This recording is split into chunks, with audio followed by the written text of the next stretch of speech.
Имате липсващ зъб и се чудите кое е най-доброто решение за възстановяване? Зъбният мост представлява няколко свързани коронки, които запълват мястото на липсващият зъб. Това решение възстановява функцията, естетиката и предпазва съседните зъби от разместване.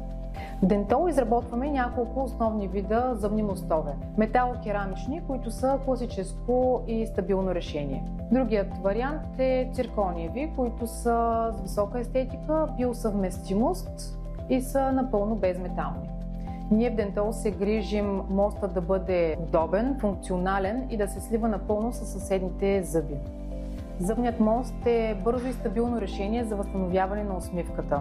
Той е чудесна алтернатива на зъбният имплант. Ако имате липсващ зъб, не отлагайте. Ние в Дентол ще ви помогнем да изберете най-подходящият метод за възстановяване и да върнете увереността в усмивката си. Дентол клиник. Всичко за вашата усмивка.